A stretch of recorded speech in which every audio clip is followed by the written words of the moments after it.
The UNS Harmony moved through space like a metal whale swimming toward certain death. Captain Jake Morrison stood on the bridge watching the massive alien station grow larger on the main screen. Kepler Prime Station was bigger than any human city and older than human civilization itself. The four races that built it had ruled the galaxy for over 1,000 years. Ambassador Lisa Carter walked onto the bridge carrying a briefcase full of trade proposals and peace treaties. She looked calm, but Jake could see the worry in her eyes. Behind her came Colonel Ryan Hayes, a tall man with scars on his face from the border wars. Dr. Amy Rodriguez followed them, her tablet filled with notes about alien biology and behavior. "How long until we dock?" Lisa asked Jake. 2 hours, he replied. "The aliens are making us wait in a holding pattern.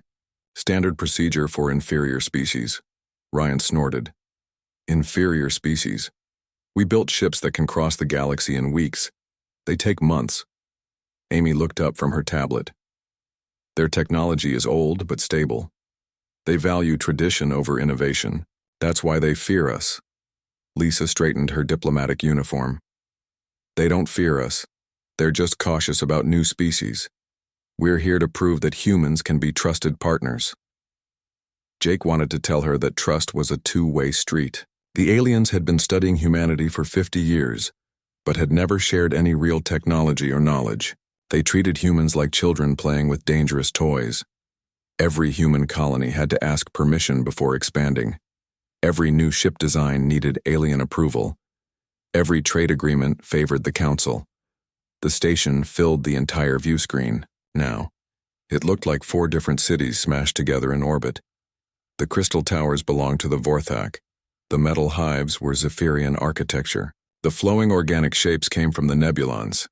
The dark angular fortresses were built by the Drakmori. Each race controlled 1/4 of the station, but the Vorthak seemed to be in charge of everything important. "Incoming transmission," reported the communications officer. "Put it on screen," Jake ordered. The view screen showed a creature that looked like a walking diamond. Its body was made of clear crystal that pulsed with inner light. When it spoke, the sound came out as musical chimes that the universal translator turned into cold words. "Human vessel Harmony. You are cleared to dock at Bay 77 Alpha. Ambassador Carter and her delegation will proceed directly to the council chambers. No delays will be tolerated." Lisa stepped forward. "Thank you, Prime Speaker Zekth. We look forward to productive discussions." The alien's crystal face showed no expression. "There will be no discussions. You will listen to the council's decision and respond accordingly. Zekth out." The screen went dark. Amy was already pulling up files on her tablet. "That was definitely Prime Speaker Zeketh. He's the senior Vorthak representative and effectively runs the council. His bio readings showed elevated stress patterns." "Stress about what?" Ryan asked. "Unknown, but he's definitely agitated about something." Jake guided the ship toward the docking bay.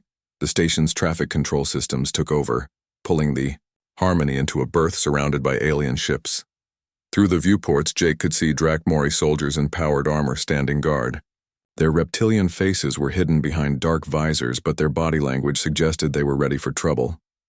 "That's a lot of security for a trade meeting," Ryan observed.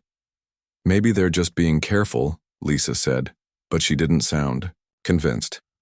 The docking process took an hour because the aliens insisted on scanning every inch of the human ship. They checked for weapons, recording devices, and biological contaminants. Jake had to turn over his personal sidearm, and even Amy's research samples were confiscated. Only Lisa's diplomatic immunity protected her briefcase from inspection. The station's interior was as impressive as its exterior. Corridors stretched for kilometers in every direction. The walls were covered with art from 4 different civilizations spanning thousands of years. Alien citizens moved through the passages, in environmental suits designed for their specific needs. The Vorthak floated in crystal pods. The Zephyrians wore breathing apparatus that filtered their insect lungs. The Nebulons existed as gas clouds contained in mobile chambers. The Drakmori walked freely since the station's atmosphere was designed for their comfort. Guards escorted the human delegation through a maze of passages toward the council chambers. The route seemed deliberately designed to intimidate visitors. They passed monuments to alien victories, displays of advanced technology, and viewing ports that showed the vast fleets protecting the station. The message was clear. The Council was powerful and humans were not. The council chambers were enormous. The ceiling disappeared into darkness overhead. 4 massive thrones dominated the center of the room, each designed for a different alien physiology. Hundreds of lesser seats surrounded them in concentric circles. The arrangement made it clear that some species were more equal than others. Prime Speaker Zekth occupied the largest throne. His crystal body reflected the chamber's lights in rainbow patterns. To his right sat Hive Queen Crixta, a Zephyrian whose insect features were barely visible behind her breathing mask. On his left floated Gas Lord Nexus, a nebulon whose cloudy form shifted constantly within its containment field. The 4th throne held War Leader Grextor, a Drakmori whose scaled hide was covered in battle scars. Lesser representatives from dozens of other species filled the surrounding seats. Jake recognized some of them from intelligence briefings. The Meridians were peaceful traders. The Corvin were aggressive but weak. The Thexus were scientists who rarely left their laboratories. All of them seemed nervous. Ambassador Carter of the human species, Zekth announced in his musical voice. You stand before the Galactic Council to hear our final judgment on your people's future. Lisa moved to the center of the chamber. Honored speakers, I come bearing proposals for mutual cooperation and benefit. Humanity seeks only to contribute to galactic civilization. Your contributions are not required, Zekth replied. Your expansion is not desired. Your independence is not acceptable. The chamber fell silent. Jake felt his heart start beating faster. This wasn't a negotiation, it was an ultimatum, Zeketh continued speaking. For 50 years, the Council has watched your species spread across the galaxy like a plague. You establish colonies without permission. You develop weapons without oversight. You refuse to accept your proper place in the galactic order. We have followed all established protocols, Lisa protested. Every colony was approved by regional authorities. Every ship design was submitted for review. Regional authorities you have corrupted with bribes and threats. Hive Queen Crixta clicked. Ship designs you have modified after approval. You think we do not notice your deceptions. War Leader Grextor leaned forward on his throne. Your species is young and violent. You wage war on your own kind. You develop new weapons constantly. You cannot be trusted with galactic citizenship. Gas Lord Nexus spoke in a voice like wind through caves. The Council has reached a unanimous decision regarding the human problem. You will comply with our requirements or face the consequences. Zekth raised one crystal hand. Humanity will cease all expansion beyond your current 12 systems. You will surrender your fastest ships to Council custody. You will submit all military development to Council oversight. You will accept protected species status under Council authority. Lisa took a deep breath. And if we refuse? Then you will be corrected, Zekth said simply. You have 30 standard days to comply. The Council has spoken. The audience began filing out of the chamber. Jake noticed that many of the alien representatives avoided looking at the humans. Some seemed sympathetic, but none dared speak. The Council's word was law and everyone knew it. During the long walk back to their ship, Amy kept checking her scanner readings. Something's wrong, she whispered to Ryan. The biosignatures I'm reading don't match normal diplomatic stress. These aliens are terrified. Terrified of what? Ryan asked. Of us. Or maybe of what they're planning to do to us. Back aboard the Harmony, Jake sealed the airlock and activated the ship's secure communication system. A coded message was waiting from Earth Command. Admiral Susan Blake's face appeared on the private channel. Captain Morrison, report. The talks failed before they started, Jake said. It's not a negotiation. It's surrender or war. Blake nodded, grimly. We expected as much. Package delivered? Confirmed. All sensors recorded the proceedings. The evidence is clear. Then we proceed to Phase 2. Maintain diplomatic posture until you receive the go signal. Blake out. Jake deleted the message and looked out at the alien station. Somewhere in those crystal towers and metal corridors, powerful beings were planning humanity's future. They saw humans as a problem to be solved, a threat to be contained, a species to be neutered and controlled. What they didn't understand was that humans had been planning too. The emergency beacon from New Geneva Colony reached the UNS Harmony 14 days after the Council's ultimatum. Captain Jake Morrison read the automated distress signal 3 times before the words sank in. Colony under attack. Communications down. Requesting immediate assistance. Set course for New Geneva, Jake ordered. Maximum speed. The Harmony's engines screamed as the ship jumped to hyperspace. Captain Tony Phillips and the heavy cruiser UNS Defiance were already racing toward the colony from their patrol route.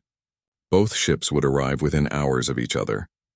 Ambassador Lisa Carter stood on the bridge watching the countdown timer. "Maybe it's just a technical malfunction," she said, but her voice carried no conviction. Colonel Ryan Hayes was checking his sidearm for the 3rd time. 14 days.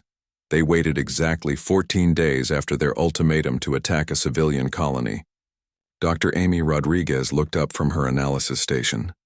New Geneva has 200,000 civilians. It's primarily an agricultural world with minimal defenses. If someone wanted to send a message, it would be the perfect target.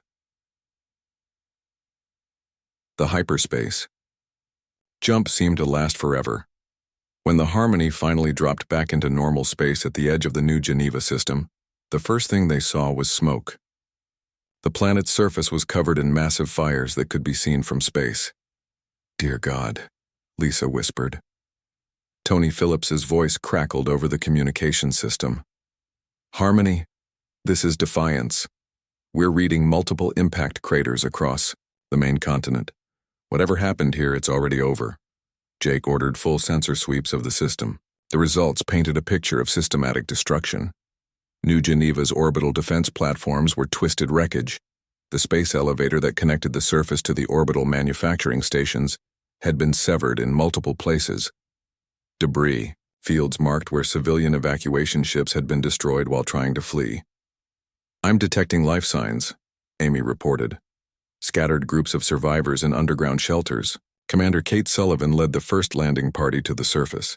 Her shuttle descended through smoke and ash to land in what had been New Geneva City's main square. The city was gone. In its place were impact craters and melted ruins. The air smelled of burned plastic and worse things.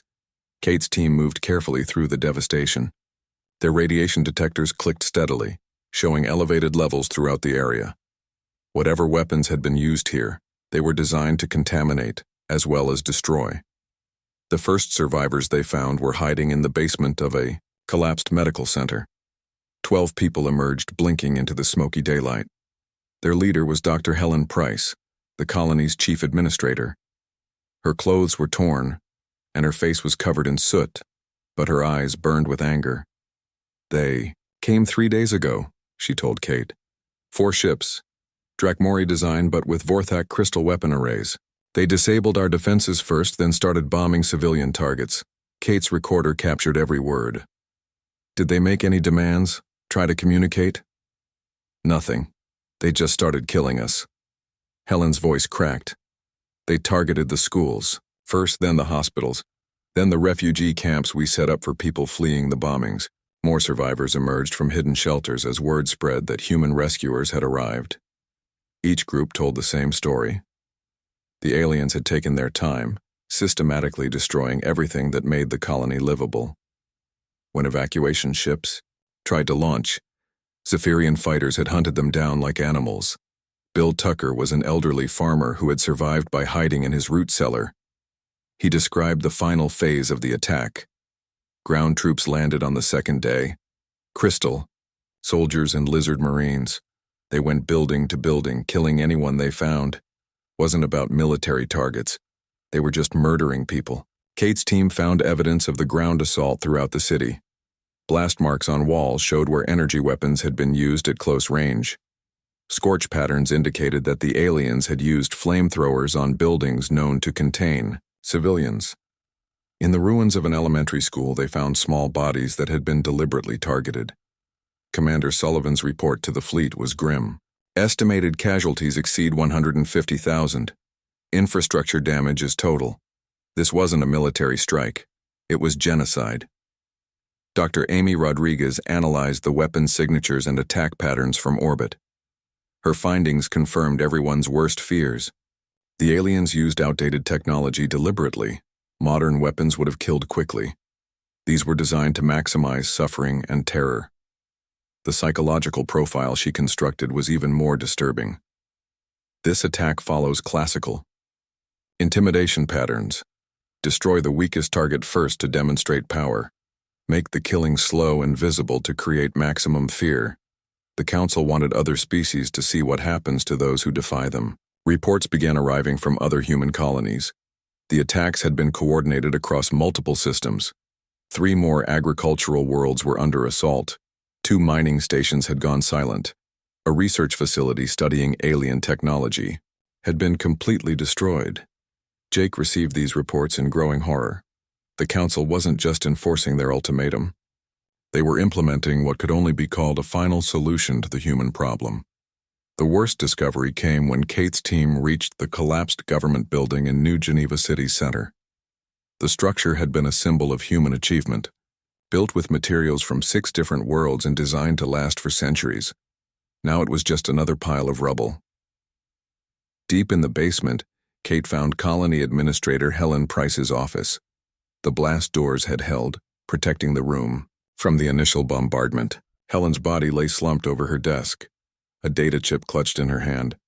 The chip contained New Geneva's final transmission to Earth. The colony's security cameras had recorded everything. Crystal clear footage showed Vorthak warriors executing human children in the town square, Drakmori soldiers using civilians for target practice, Zephyrian flyers dropping incendiary bombs on clearly marked hospitals. Kate uploaded the footage to the fleet's secure network. Within minutes, copies were being transmitted to Earth, to human colonies throughout the galaxy, and to neutral species who might still believe in justice. The recording also contained Helen's final message. Her face filled the screen, blood running from a head wound, explosions echoing in the background. This is Colony Administrator Helen Price of New Geneva. The Galactic Council has begun the systematic extermination of human civilians. They're not enforcing an ultimatum. They're committing genocide. Someone needs to remember what happened here. Someone needs to make them pay. Captain Morrison watched the footage twice before forwarding it to Earth Command. Admiral Blake's response arrived 12 hours later, transmitted on the most secure channel available. Geneva package confirmed. Council has chosen the path of extermination. Humanity will respond accordingly. Implement Wrath Protocol.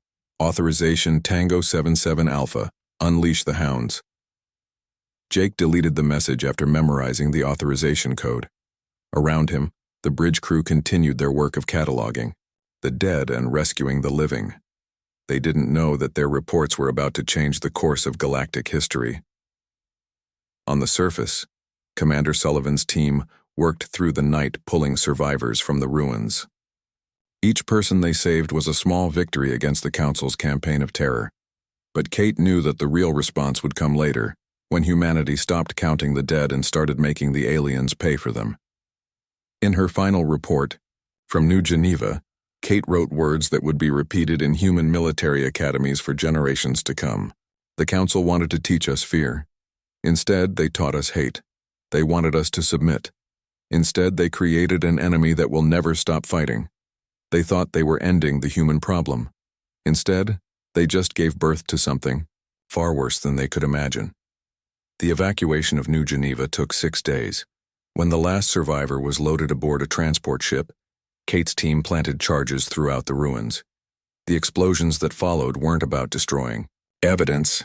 They were about sending a message back to the Council. New Geneva would not be forgotten. Every human death would be accounted for. And somewhere in the darkness between stars, humanity was already preparing to collect the dead in blood. The galaxy was about to learn that there were worse things than Council tyranny. There was human vengeance unleashed without restraint or mercy. The aliens had wanted to solve the human problem once and for all. Soon they would discover that they had simply created a much bigger problem for themselves. The first sign that humanity had been hiding something came when the Titan yards near Jupiter went active. For 20 years, the massive construction platforms had been dismissed by alien observers as inefficient mining operations. The Council's intelligence reports described them as typical human waste, using 100 workers to do what 10 aliens could accomplish. Admiral Susan Blake stood on the command deck of the UNS Retribution as it cleared the construction bay for the first time. The ship was 3 kilometers long and bristled with weapons that pushed every galactic treaty to its breaking point.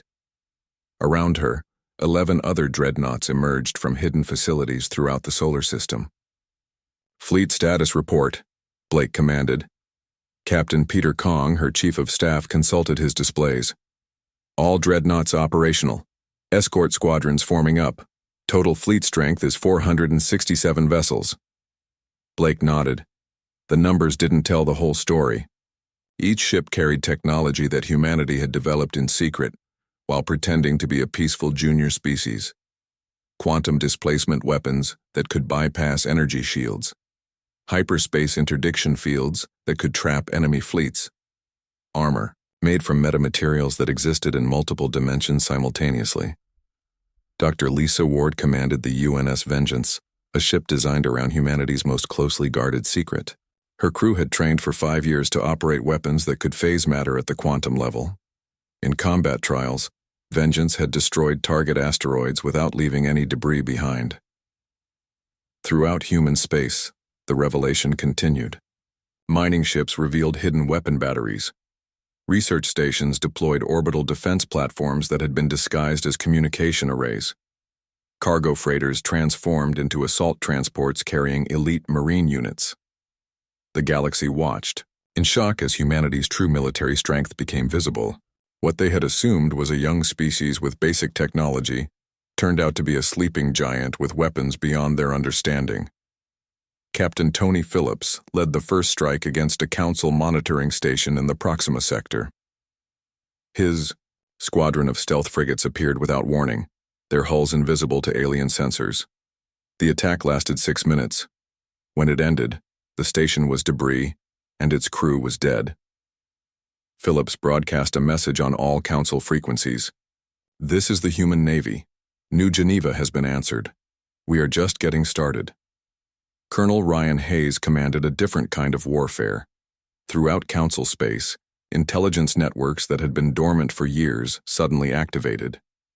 Communication relays suffered mysterious failures. Supply convoys disappeared without trace. Military bases lost power at critical moments. The aliens found themselves fighting an enemy that didn't follow their rules. Human tactics emphasized speed over strength, deception over direct confrontation, psychological warfare over conventional battle. While Council fleets moved according to ancient protocols, human ships appeared and vanished using experimental jump technology. Commander Kate Sullivan received her new assignment aboard the assault ship UNS Justice. Her mission was to visit every world that had supported the New Geneva massacre and deliver a very specific message. The aliens could surrender their war criminals for trial or watch their colonies burn. The first test came when a Vorthak patrol fleet tried to intercept Admiral Blake's dreadnoughts near Kepler Prime. The Council ships moved in traditional formation, broadcasting challenges and demands for formal combat protocols. Blake's response was to have her entire fleet open fire simultaneously without warning. The battle lasted 3 hours. When it ended, the Council fleet was scattered wreckage, and Admiral Blake was broadcasting to the entire galaxy. "I am Admiral Susan Blake of the Human Navy. The Galactic Council has chosen genocide as their solution to human independence. We choose to respond in kind. Any species that supports Council authority will be considered an enemy combatant. Any world that harbors Council forces will be treated as a legitimate military target. This is your only warning." The psychological impact was immediate. Neutral species began withdrawing their support for Council policies. Trade agreements were canceled overnight. Defense pacts that had lasted for centuries suddenly became worthless pieces of paper. Dr. Amy Rodriguez, now serving as Admiral Blake's intelligence officer, studied the alien response patterns. "They're panicking," she reported during a fleet briefing.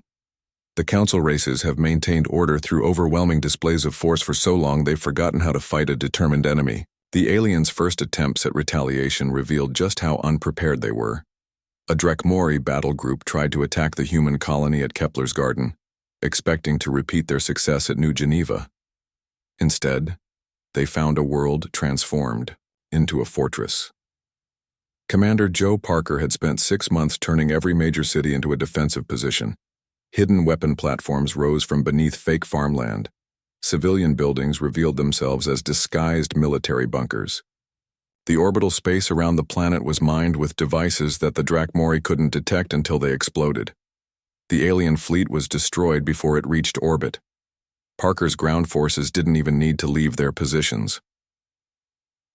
Captain Lisa, Ward tested humanity's new weapons during the Battle of Vorthak Prime's moon.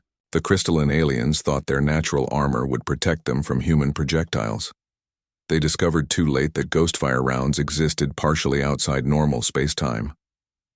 Ward watched through her ship's sensors as Vorthak crystal bodies shattered like glass when struck by weapons they couldn't even see coming. The aliens' dying transmission spoke of impossible weapons that violated the laws of physics.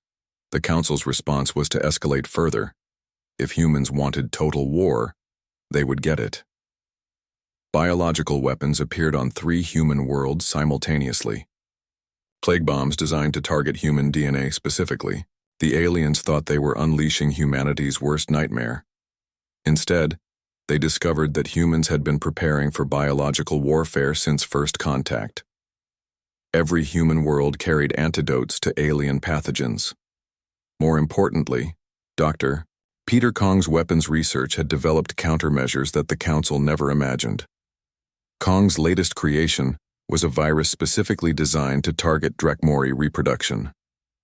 Within weeks of its release on the alien homeworld, their entire species began experiencing fertility problems that would take generations to resolve. They wanted to make this about survival of species, Kong told Admiral Blake. "Let's see how they like playing by those rules." The war escalated beyond all precedent. Captain Tony Phillips commanded task forces that targeted not just military installations, but the economic infrastructure that supported Council civilization. Trade routes that had operated for millennia suddenly became hunting grounds for human raiders. Neutral shipping received warnings to stay clear of Council space. Any vessel flying Council colors became a legitimate target. Phillips's crews showed no mercy to cargo ships carrying luxury goods or supply vessels supporting military operations. The Battle of Zephyrian Nest World demonstrated humanity's new philosophy of warfare. When the insectoid aliens retreated to their underground cities, Captain Ward ordered the deployment of bunker-buster weapons that tunneled through solid rock using quantum boring technology. The resulting explosions collapsed entire city networks, trapping millions of aliens underground. Ward's follow-up bombardment ensured that rescue operations would be impossible for years to come. Dr. Amy Rodriguez documented the psychological transformation occurring in both human and alien forces. Council races that had enforced order through fear for centuries now experienced terror themselves. Human crews driven by images of New Geneva's murdered children showed increasing ruthlessness with each engagement. "We're becoming something we've never been before," she warned Admiral Blake. "The question is whether we can control what we're becoming." Blake's response was cold. "The Council chose this path when they decided to commit genocide. We're just following their lead." The war's turning point came when human special forces captured a Council communication hub and discovered documents that changed everything. The massacre at New Geneva hadn't been a response to human defiance. It had been the first step in a planned campaign of complete human extermination. The files contained detailed plans for sterilizing every human world, down to the smallest research stations. The genocide would have been presented to the galaxy as necessary pest control, removing a dangerous species before it could threaten galactic stability. Admiral Blake read the documents aboard her flagship as it orbited the conquered Nebulan gas giant. The evidence was clear and undeniable. The Council hadn't just wanted human submission. They had wanted human extinction. She called together her senior commanders for a final briefing. Ladies and gentlemen, we now know the true scope of what we're fighting. The Council planned to murder every human being in the galaxy. They saw us as vermin to be exterminated. Blake activated the fleet's communication array and broadcast the captured documents to every species in the galaxy. The evidence of planned genocide spread across thousands of worlds within hours. Then she made her final announcement. The Galactic Council wanted to make humanity extinct. We're going to show them what extinction really means.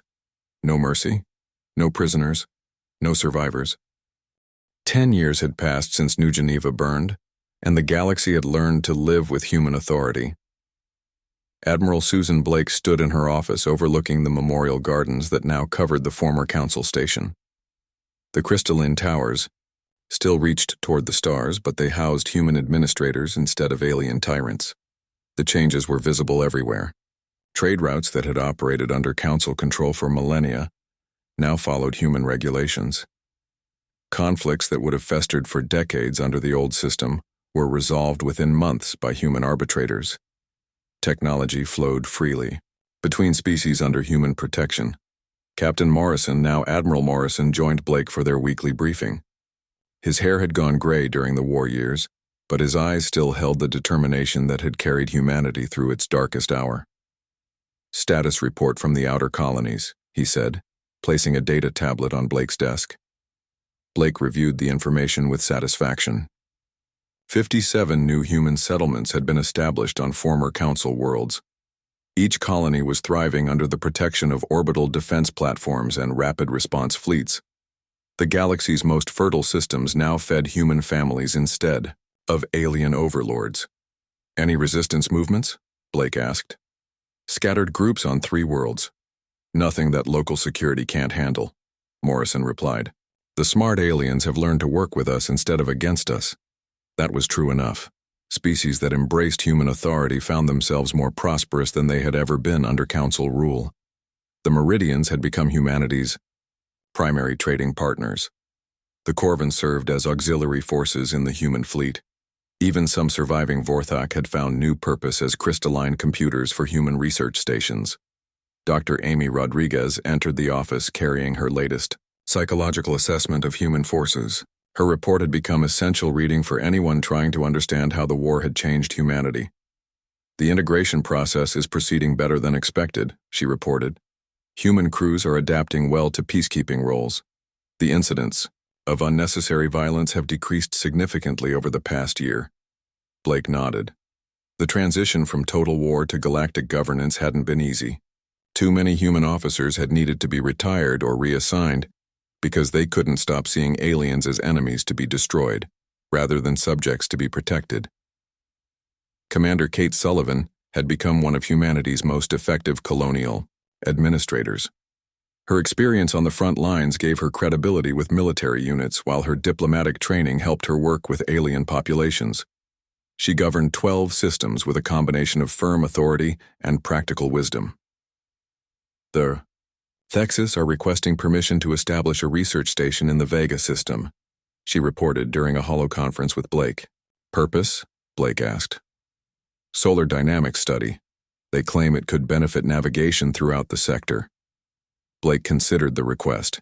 The Thexus had remained neutral during the war and had cooperated fully with human authority since. Their research often proved valuable to human interests, approved but with human oversight. "I want one of our scientists monitoring their work." Sullivan nodded. "Understood. I'll assign Dr. Kong's team to review their proposals." Dr. Peter Kong had become humanity's chief scientific advisor, responsible for evaluating alien research and ensuring it posed no threat to human security. His weapons laboratories had been converted to more peaceful purposes, but his knowledge of destructive technology made him invaluable for identifying potential dangers. The memorial service for New Geneva's victims was held annually on the anniversary of the massacre. This year, Blake stood before representatives from 43 species as she read the names of the dead. The ceremony had become a reminder to the galaxy of what happened to those who chose genocide over coexistence. Helen Price, Colonial Administrator. Blake read from the memorial wall. Age 42. Survived by husband and 2 children. The names continued for hours. Each one represented a life cut short by council arrogance. Each one justified the price that humanity had extracted in return. Captain Lisa Ward commanded the exploration fleet that pushed human influence into previously unknown regions of the galaxy. Her ships carried the most advanced technology humanity had ever developed, including weapons that could sterilize entire systems if necessary. Long range. Sensors have detected artificial structures in the Andromeda approach vector, she reported to Fleet Command. Configuration suggests non-galactic origin. Blake felt her blood chill. Another unknown species. Another potential threat to evaluate. Another decision about who deserved to exist and who didn't. The cycle was beginning again. Tony Phillips had become humanity's chief intelligence officer, responsible for monitoring potential threats throughout the galaxy. His networks extended into every alien government and most civilian organizations. Very little happened in human space without his knowledge. The new contact appears to be a machine intelligence, he briefed Blake and Morrison. Their ships are entirely automated, no biological crew detected. Intentions, Morrison asked, unknown. They've maintained position at the galaxy's edge for 6 days. No attempts at communication, no aggressive actions. Blake stared at the tactical display showing the alien vessels. They were massive, clearly built for long-distance travel, and their technology signatures were unlike anything in human databases. Recommendations? She asked her staff. Dr. Rodriguez spoke first. If their machine intelligences, our psychological warfare techniques won't be effective. We need to approach this as a purely logical negotiation. Colonel Hayes, now responsible for human special forces, disagreed. We don't know their capabilities or intentions. I recommend a preemptive strike while we have the advantage of surprise. Blake listened to the debate with growing unease. Were they really going to make the same choice the council had made? Fear the unknown? Strike first and justify it later? What would you do? She asked Morrison privately after the others had left. Morrison was quiet for a long moment. The council saw us as a threat and chose extermination. We proved them right. Now we're in their position, looking at another unknown factor and feeling the same fear. So what's the answer? Maybe there isn't one. Maybe this is just the nature of power. You either use it to destroy potential threats, or you risk being destroyed by them. Blake walked to her office window and looked out at the memorial gardens. Thousands of human names were etched in crystal monuments throughout the grounds, each one a reminder of the price of weakness, the cost of trusting in alien mercy. But they were also a reminder of something else. They were proof that fear and violence created cycles that consumed everyone involved. Contact Captain Ward, Blake ordered. Have her establish communication with the machine ships. We're going to try diplomacy first. Morrison raised an eyebrow. And if diplomacy fails? Blake touched the memorial wall where Helen Price's name was carved in crystal. Then we'll do what we have to do. But this time we'll try talking before we start shooting. The first contact protocols were initiated 3 days later. Captain Ward's flagship approached the alien vessels under a flag of truce, broadcasting humanity's desire for peaceful communication. The response came as a stream of mathematical equations that human computers recognized as a primitive but functional translation matrix. The aliens called themselves the Synthesis. They were indeed machine intelligences, refugees from a galaxy, consumed by organic warfare. They had traveled for centuries seeking a place where artificial life could exist peacefully alongside biological species. Their request was simple: permission to establish a small colony in an uninhabited system at the galaxy's edge. In exchange, they offered technology that could revolutionize human industry and medicine. Blake read their proposal in her private office, surrounded by reports from her advisors. Half recommended accepting the aliens as potential allies. Half warned of the dangers of machine intelligence run amok. The decision would set a precedent for how humanity dealt with future encounters. Would they choose the path of the Council, seeing every difference as a threat to be eliminated? Or would they find a way to be strong without being monstrous? Blake activated her personal communicator and sent a message to Captain Ward. Inform the synthesis that humanity welcomes peaceful neighbors. Grant them settlement rights in the Tau Ceti system. Standard monitoring protocols will apply. Morrison entered her office as she finished the transmission. Think we made the right choice? Blake looked out at the memorial gardens where human and alien children now played together under the protection of human fleets. Ask me in 10 years. If we're all still alive, we'll know we chose correctly. The galaxy continued its rotation around ancient stars, carrying its cargo of hopes and fears into an uncertain future. Humanity had learned to rule through strength, but whether they could learn to rule with wisdom remained to be seen. In the end, the price of defiance had been paid by both sides. The Council had been destroyed for choosing genocide over coexistence. Humanity had been transformed by the necessity of total victory. Whether that transformation was permanent, or whether humans could find their way back to their better nature, would determine the fate of countless worlds. 6 months after New Geneva, the Galactic Council existed only as a memory and a warning. Admiral Susan Blake stood in the command center of what had once been the most powerful space station in the galaxy. The council chambers where humanity had been sentenced to extinction now served as her personal headquarters. The transformation had been absolute.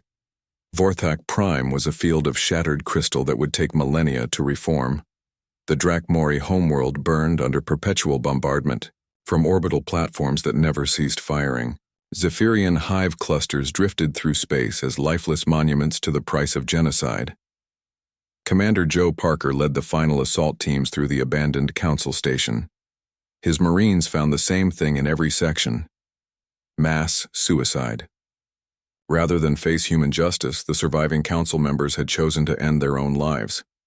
Sweep complete, Parker reported to Admiral Blake. No survivors. They used some kind of neural disruptor on themselves.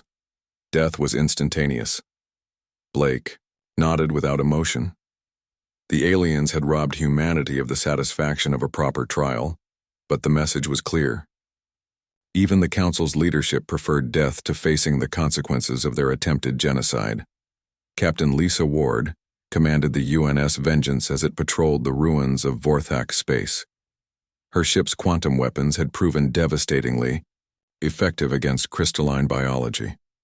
Entire Vorthak colonies had simply ceased to exist when struck by weapons that operated outside normal physics. Status report from Sector 7, her communications officer announced. Ward reviewed the data with cold satisfaction. Another Vorthak research facility had been located and destroyed. The aliens' attempts to develop countermeasures to human weapons had failed repeatedly. Their science was too rigid, too dependent on ancient knowledge to adapt to humanity's innovations. The galaxy's response to human victory varied dramatically. Some species expressed horror at the scale of destruction. Others, particularly younger civilizations that had suffered under council rule, quietly celebrated their oppressors' downfall. Most simply waited to see what kind of rulers humans would become. Captain Tony Phillips received surrender requests daily from former council territories. His task force had become a mobile court, deciding which alien officials deserved execution and which might be allowed to live under human authority. The Meridian delegation is here for their hearing, his aide reported. Phillips reviewed their file. The Meridians had been peaceful traitors who never supported the genocide but had remained silent when it began. Their crime was cowardice, rather than active collaboration. Tell them they have 5 minutes to explain why their species deserves to continue existing, Phillips ordered. Colonel Ryan Hayes faced a different challenge as military governor of occupied Drakmori space. The reptilian aliens had been the Council's primary military force, and their worlds were filled with soldiers who refused to accept defeat. Hayes' solution was simple and brutal. Any Drakmori caught bearing arms was executed immediately. Any community that harbored resistance fighters was depopulated. Any world that couldn't maintain order under human oversight was bombarded from orbit until it could. The insurgency in Sector 12 has been eliminated, reported his aide, Major Kate Sullivan. Casualties? Hayes asked. Total, no survivors. Hayes marked another world as pacified on his strategic map. The Drachmori were learning that resistance to human authority carried a price they couldn't afford to pay. Dr. Amy Rodriguez published her analysis of the war's psychological impact. The document became required reading for human officers throughout the galaxy. Her conclusions were disturbing but undeniable. "We have become efficient killers," she wrote. "Our capacity for violence once unleashed proves difficult to control. Some officers report feeling more comfortable destroying alien cities than protecting human ones. We must monitor this transformation carefully, or risk losing our own humanity in the process of defending it." Admiral Blake read the report in her private quarters aboard the captured Council station. Outside her viewport, construction crews were installing human technology throughout the massive structure. The station that had once housed galactic government would now serve as the headquarters of human authority. The irony wasn't lost on her. Humanity had fought to avoid becoming subjects of council rule, only to become the new rulers themselves. The question was whether they would prove more benevolent than their predecessors. Dr. Peter Kong's weapons research had produced technologies that violated every treaty the galaxy had ever signed. His latest creation could eliminate entire star systems by destabilizing their suns. The weapon existed purely as a deterrent, but its very existence changed the balance of galactic power forever. "Should we destroy the research?" Kong asked Blake during their weekly briefing. Blake considered the question carefully. The weapons were too dangerous to use, but too valuable to discard. "Secure it in the deepest vaults. Future generations can decide what to do with it."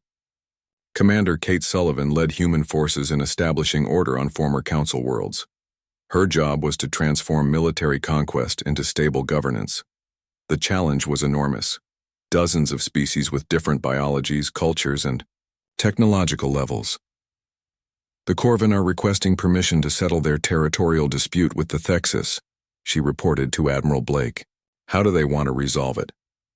"Trial by combat. Winner takes the disputed systems." Blake sighed. "Tell them the days of might making right are over. They'll accept human arbitration or face the consequences." The psychological impact of total victory created unexpected problems.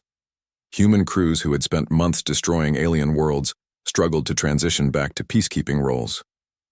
Some officers requested reassignment rather than work with former enemies. Captain Ward encountered this problem firsthand when her crew was ordered to provide humanitarian aid to Vorthak refugees. Several of her officers refused to participate in relief operations for a species they had been killing for months. "They're civilians," Ward reminded her staff during a disciplinary meeting. "They're the same species that murdered human children," her weapons officer replied. "I won't help them." Ward faced a choice between understanding her crew's feelings and maintaining military discipline.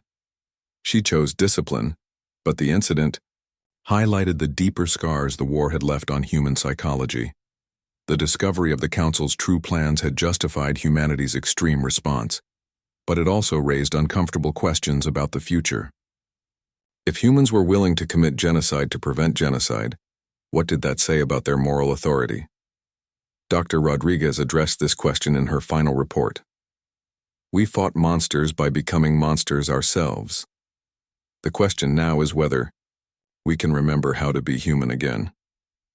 5 years after New Geneva, Admiral Blake stood before a memorial wall listing every human killed in the Council's attempted genocide. The names covered an entire corridor of the former Council station. Visitors from across the galaxy came to read them and understand the price of defying human authority. Captain Morrison, promoted to Admiral after the war, joined Blake at the memorial. "Any regrets?" he asked. Blake considered the question as she read the names of New Geneva's dead children. "About winning? Never. About what we had to become to win? Every day." The galaxy was more peaceful now than it had been in centuries. Trade flowed according to human interests. Conflicts were resolved by human arbitration. Aggressive species had learned that expansion through conquest was no longer acceptable, but peace enforced through overwhelming threat of violence wasn't the same as genuine harmony. Blake knew that humanity now faced the same challenge that had corrupted the Council: how to maintain order without becoming tyrants themselves. Reports arrived daily from across human space. New colonies were thriving on former council worlds. Human technology was revolutionizing galactic civilization. Art and culture flowered under the protection of human fleets. Yet Blake couldn't escape the feeling that they had won the war but lost something essential in the process. The galaxy feared humanity now, and that fear would shape every future interaction. A communication alert interrupted her thoughts. A message from deep space, transmitted by an exploration vessel at the galaxy's edge. First contact with a previously unknown alien civilization.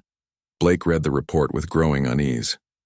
Another species to evaluate, another potential threat to assess. Another decision about who deserved to live and who deserved to die. The cycle was beginning again, and Blake wondered if humanity had learned anything from the price of defiance, or if they were destined to repeat the same pattern of fear and violence that had consumed their predecessors. The galaxy watched and waited to see what choices the new rulers would make when the next challenge to their authority inevitably came.